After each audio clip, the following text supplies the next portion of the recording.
Đừng có tưởng anh Hợp không ở nhà là suốt ngày về đây tìm nhá. Trước khi cảnh cáo em một lần em còn chưa biết à?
Cô lấy khoản nào các cô tự chọn đấy. Không phải bật lên đấy mà.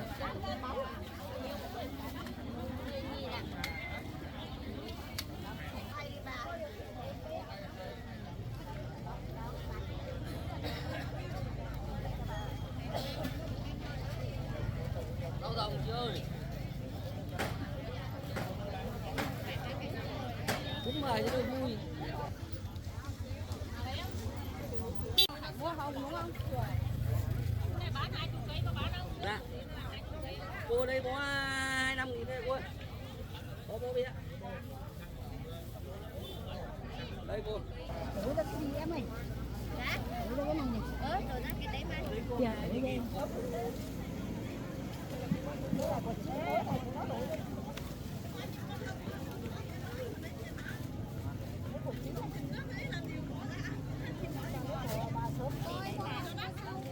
Quả mà không là để đấy à? À, quả của bà sớm nhìn đẹp mà. Được 2 cân không ạ? Hai quả được à? Anh ơi, cho phải cưa nhở? Bao nhiêu anh? 20.000. Chua cả thịt đây bà. Đây, nếu mỏi chân thì đây xoàn đây, úp xuống ngồi.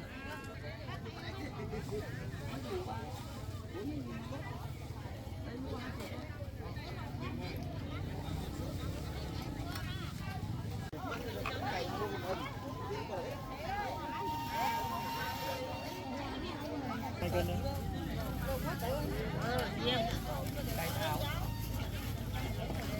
Cân bao tiền đấy? 10.000 ạ. Vẫn còn thiếu một quả. Bổ ra tươi rồi.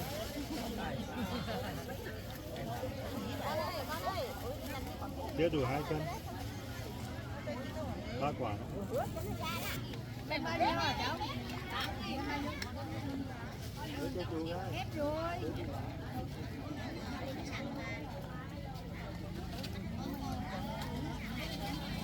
Hoa là xã. Họ không mua thì cho họ nó ăn đấy. Nó rồng ơi. Nó rồng ơi.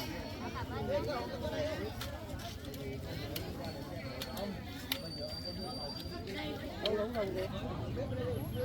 Qua lấy nhiều một tí.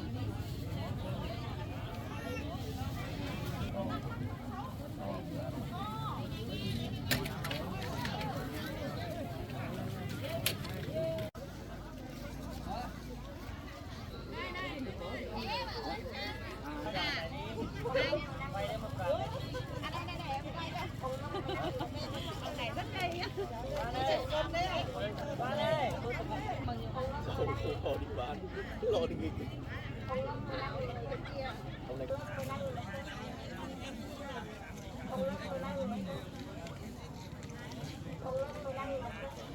người cây người.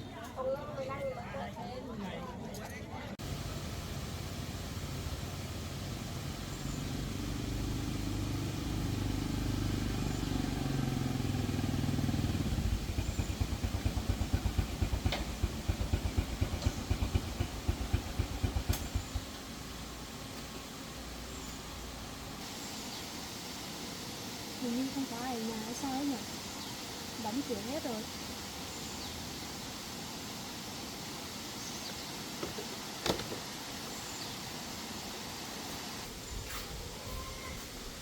Bác ơi! Anh Hợp ơi! Đâu hết rồi nhỉ?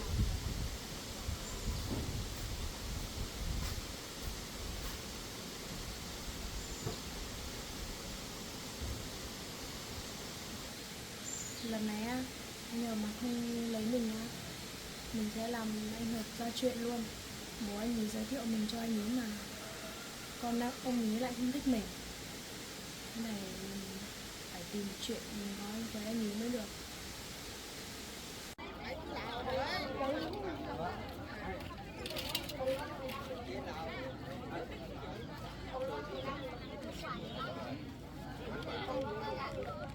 Bán bao nhiêu đấy?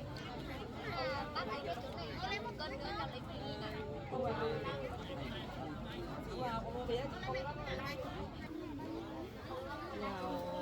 Có này.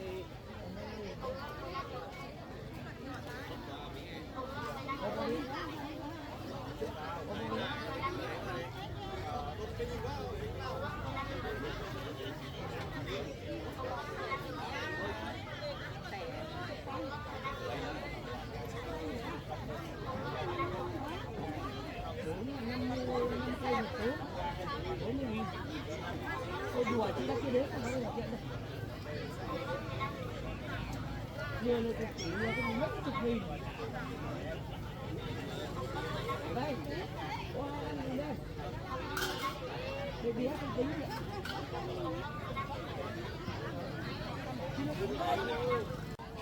Thì cái kênh này nhưng mà cái này phải vô vào. Mà cô may mắn cô không có được cho nên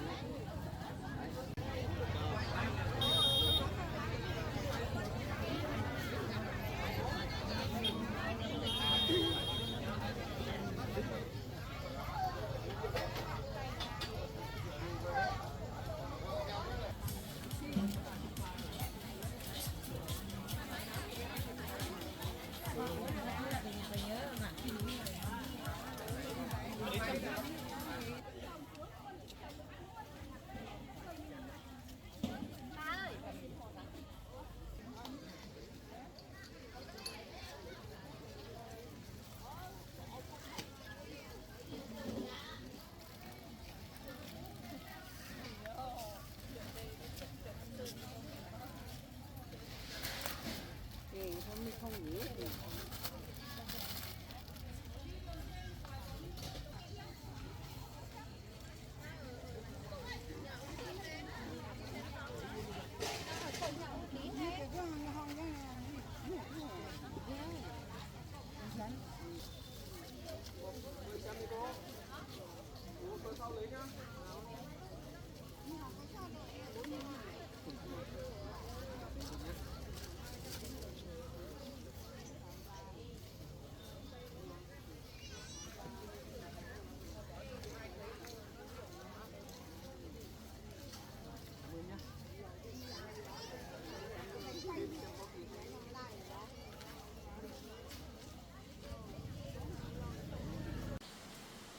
Không có ai ở nhà này, mình lấy điện thoại gọi cho bác xem.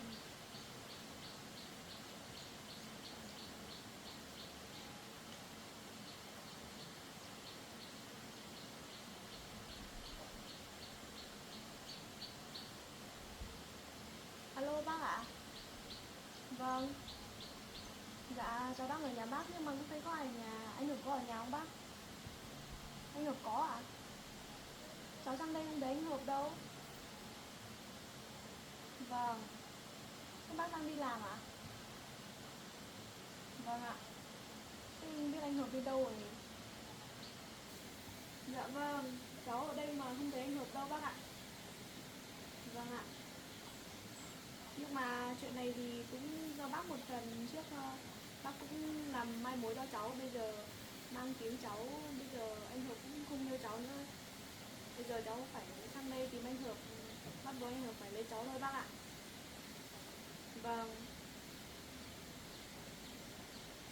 Chẳng biết là anh Hợp đi đâu ấy. Ô thế à? Thế thì để tí cháu đi vào trong nhà giúp việc xem có thế không ạ?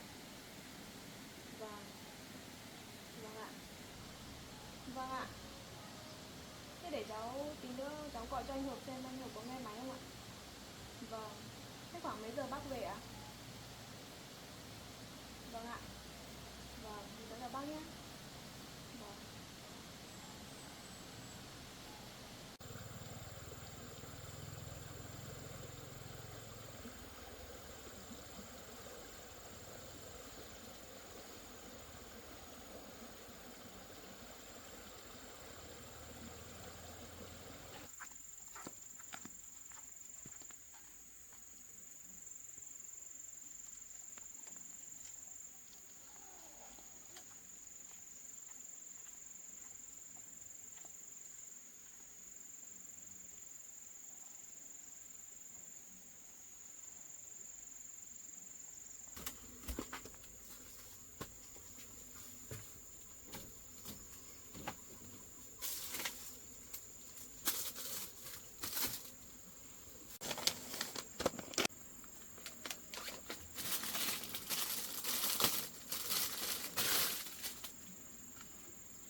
Lần này cũng muộn rồi, mình đi nấu cơm canh ăn.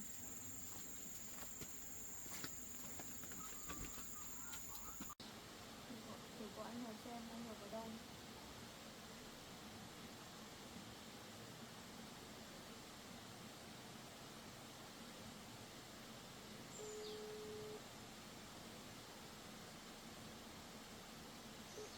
Alo, Alo anh Hợp ạ. Anh đang ở đâu đấy? anh ở đâu em hỏi làm gì? Em hỏi anh làm gì đấy? Em gọi để nói chuyện với anh thôi nhưng mà anh đang ở đâu đấy ạ? Anh ở đâu em cần phải biết à? Sao tự dưng anh có việc gì không? Dạ em đi qua nhà anh cho nên là không thấy anh ở nhà em gọi hỏi anh thôi. Thế à? Nếu mà không việc gì anh tắt máy đây. Thế bây giờ anh có phải đang ở nhà chị giúp việc chưa không? Anh ở đâu kệ anh, em hỏi làm gì nhỉ? Anh chẳng liên quan gì đến em mà em quan tâm anh làm gì? Này anh Hợp ơi, anh đừng có nói thế. Anh mà không yêu em á, mai em đi làm đơn kiện anh đấy. Em đừng có bận, anh chẳng có gì với em nhỉ? Chẳng làm gì với em kiện anh làm gì? Anh nói thế mà nghe được à? Bây giờ anh với em đang yêu nhau mà anh bỏ em đi yêu người khác, bây giờ làm mất danh dự của em rồi, anh phải chịu trách nhiệm với em chứ. Anh với em chưa làm gì em ạ, chưa yêu ai, chưa làm gì cả, em nói thế em nghe được à? Thế là chứng tỏ bây giờ anh đang ở cùng chị giúp việc hả? Anh ở đâu kệ anh. Thế bây giờ anh đang ở đâu để em sang nói chuyện với anh ba mà một lời cho nó rõ ràng chứ. Thôi nhá, anh đang bận.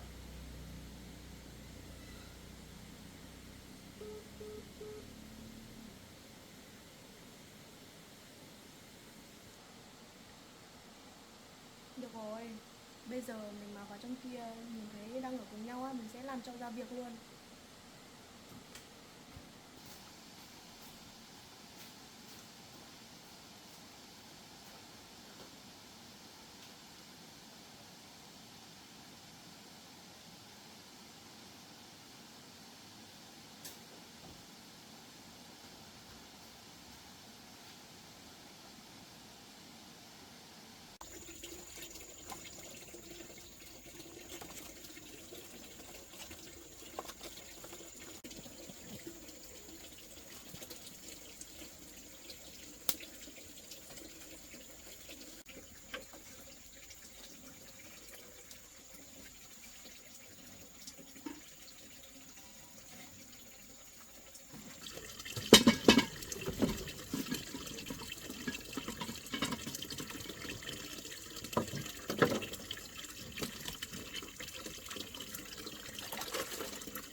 Sao không thấy anh Hợp nói chuyện nhỉ?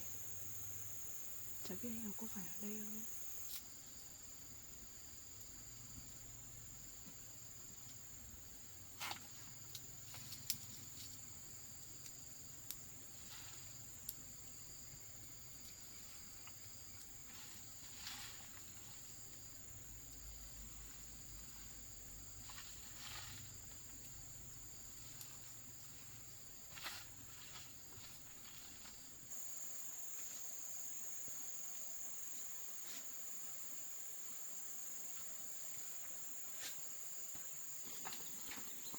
Em về đây làm gì? Thế không phải anh Hợp ở đây à chị? Thế cứ không tìm thấy anh Hợp là về đây tìm à? Cứ tưởng là anh Hợp ở đây nên em vào đây tìm thôi. Này, đừng có tưởng anh Hợp không ở nhà là suốt ngày về đây tìm nhá. Chị ơi, bỏ cái cây xuống để em nói chuyện rõ ràng với chị đã. Đã bảo chị không liên quan gì đến anh Hợp rồi, bây giờ ấy em đừng có vào nhà chị nữa. Để em nói chuyện rõ ràng đã. Chị làm gì mà căng thế? Có chuyện gì thì nói luôn đi, không thì về luôn. Thế nay em có anh Hợp thì anh Hợp bảo là anh Hợp hình như ở trong này mà em vào đây không thấy anh Hợp đâu. Hôm qua anh Hợp cũng vào đây, chị cũng đã nói rõ rồi. Bây giờ chị với anh Hợp ấy không còn liên quan gì nữa. Thế thì càng tốt chứ sao? Thế thì càng tốt cho em, đỡ em với chị phải tranh giành với nhau. Đi về. Chị ơi, bỏ cái cây xuống để em nói chuyện với chị rõ ràng đã. Để em vào nhà nói chuyện với chị. Chị làm gì mà phải căng thế? Có gì thì nói luôn đi. Chị đừng có mà làm căng như thế, mai mốt em thuê giang hồ vào đây đấy. Còn dọa chị nữa cơ à? Gớm thật đấy. Để em nói chuyện rõ ràng với chị đã. Nếu mà anh Hợp không ở đây thì thôi, chị cứ để em vào trong nhà nói chuyện đàng hoàng với chị đã. Không mai mốt lại mất lòng chị em thì sao? Nói luôn ở đây đi, còn phải vào nhà làm gì nữa. Thôi chị cứ để em vào trong nhà nói chuyện rõ ràng với chị đã. Em đừng tưởng là tìm không thấy anh Hợp là anh Hợp ở đây. Anh Hợp còn có việc khác chứ, có phải suốt ngày ở đây đâu. Mà chị cũng đã chấm dứt với anh Hợp rồi. Nếu mà chị đã nói như thế thì em cảm ơn.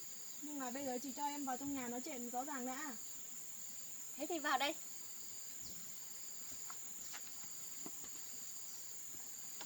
Ngồi đây đi. Có chuyện gì thì nói luôn đi. Ngó ngó nghiêng nghiêng cái gì? Đâu, em đang nhìn nhà chị, xem nhà chị thôi mà. Có cái gì mà phải nhìn? Xem nhà chị thôi, chị làm gì mà căng thế? Có chuyện gì thì nói nhanh đi. Thì bây giờ chị có còn đi làm ở nhà anh Hợp nữa không? Chị nghỉ rồi. Mà có liên quan gì đến em đâu mà em hỏi làm gì? Đấy, bây giờ vừa lòng em chưa? Giờ em với anh Hợp á, thoải mái đi với nhau rồi. Thế thì càng tốt chứ sao chị. Nhưng mà em mong là bây giờ chị nghỉ việc làm ở đấy xong mai mốt anh Hợp sẽ có tình cảm với em nhiều hơn. Từ mai nếu mà anh Hợp vào đây thì chị cứ nói dứt khoát là chị không có tình cảm với anh Hợp là được. Sao em cứ nhắc đi nhắc lại chuyện đấy hoài vậy em?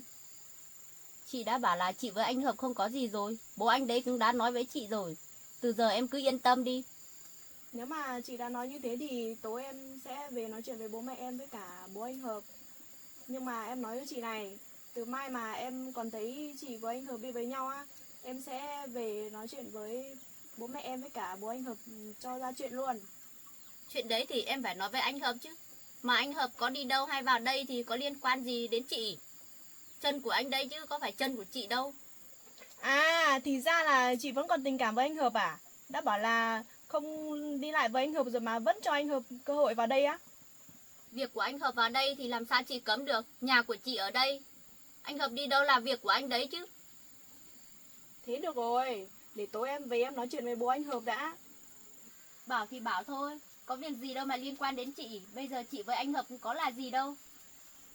Này chị ơi, em vào đây cũng chỉ muốn nói chuyện nhẹ nhàng với chị thôi mà chị cứ làm căng với em như thế. Này em xem lại thái độ của em đi nhá. Em nói chuyện với chị bình thường mà em có thái độ đâu. Thôi em ạ, bây giờ chị còn nhiều việc lắm. Em đừng có mà vì mấy chuyện còn con đấy suốt ngày vào đây gây chuyện với chị nữa. Ô, hay nhỉ. Em vào đây nói chuyện với chị, em vào đây tìm anh Hợp chứ em có làm gì chị đâu mà chị nói thế. Nếu mà em suốt ngày vào đây ấy, chị đi báo công an đấy. Ui dồi, thế thì em lại sợ quá. Em có làm gì chị đâu mà chị phải báo công an. Thế sao suốt ngày vào đây làm phiền chị làm gì? Em cũng chỉ vào đây tìm anh Hợp thôi. Chị nghĩ là em muốn làm phiền chị lắm à? Thanh biết đi chỗ khác tìm à? Ở đây có cái gì anh Hợp ở đây? Chị lúc nào cũng đi lại với anh Hợp thì anh Hợp chả vào đây. Anh Hợp không vào đây thì anh Hợp đi đâu nữa à? Tâm ạ, em nên đi về đi. Có chuyện gì thì chị cũng đã nói hết cho em rồi. Chả có anh Hợp nào ở đây đâu. Chắc chắn là anh Hợp ở đây rồi chị mới nói như thế đúng không? Cút đi về đi. Làm gì có ai ở đây mà suốt ngày về đây tìm. Em nghi là anh Hợp ở đây á. Nhưng mà nha, chị cứ ở đây mà sống ở đây đi, em chắc chắn là anh Hợp ở đây rồi. Cút đi về. Được rồi, để mai mốt em với chị với anh Hợp ba mặt một lời đã. Chị cứ đợi đấy. Tâm ơi, em đừng có nghĩ là không thấy anh Hợp là về đây tìm nhá. Chị vừa mới đi chợ về mệt mệt như gì. Cơm vừa mới nấu chưa được ăn nữa. Này chị Đón ơi, nếu mà em mà bắt được anh Hợp ở đây á, chị cắt biết tay với em. Em có chờ cả ngày ở đây cũng chả thấy anh Hợp cả. Nhìn chị ở nhà như thế này mà chị cũng tính đoán xem anh Hợp với em á. Cút, đừng có về đây nữa.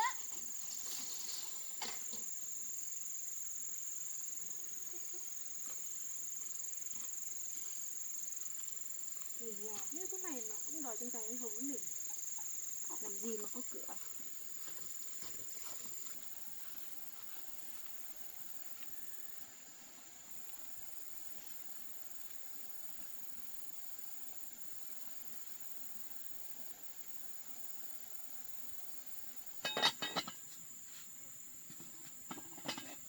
Đi chợ về mệt ơi là mệt. Lại còn gặp cái chuyện này nữa.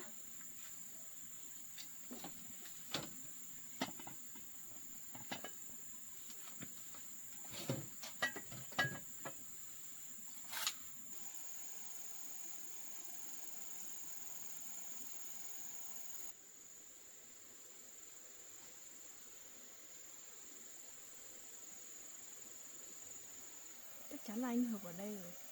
Chắc là nãy mình từ bên kia sang anh Hợp nhìn thấy cho nên là anh Hợp trốn đi hay sao ấy. Làm tôi ăn cơm mất cả ngon. Cứ không thấy anh đấy là vào đây gây chuyện. Chả hiểu cái Tâm này là sao nữa.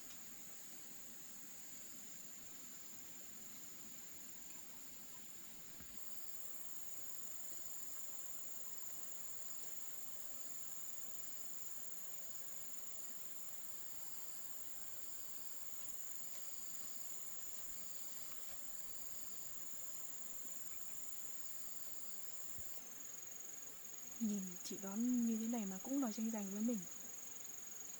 Chắc chắn là anh Hợp ở đây rồi. Nếu mình từ bên kia sang cho anh Hợp trốn mình hay sao ấy. Cái Tâm này vào đây ăn mất ngon. Chả ăn nữa.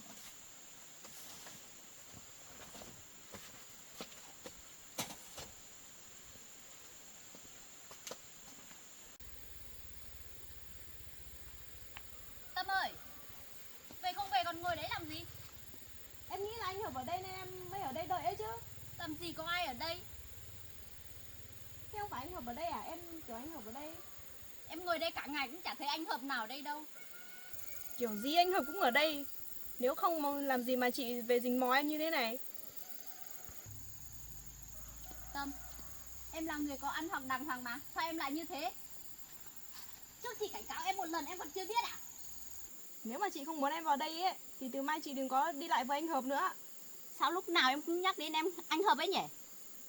Trên đời này hết trai rồi hay sao? Nhưng mà bây giờ em nghĩ là chắc chị vẫn còn liên quan đến anh Hợp nên em mới vào đây chứ. Tại sao em cứ nghĩ là không thấy anh Hợp là cứ vào đây tìm nhỉ? Kiểu gì anh Hợp chẳng vào đây.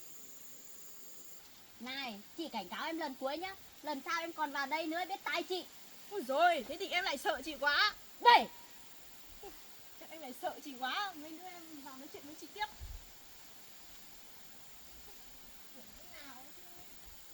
loạn. Suốt ngày vào đây gây gổ.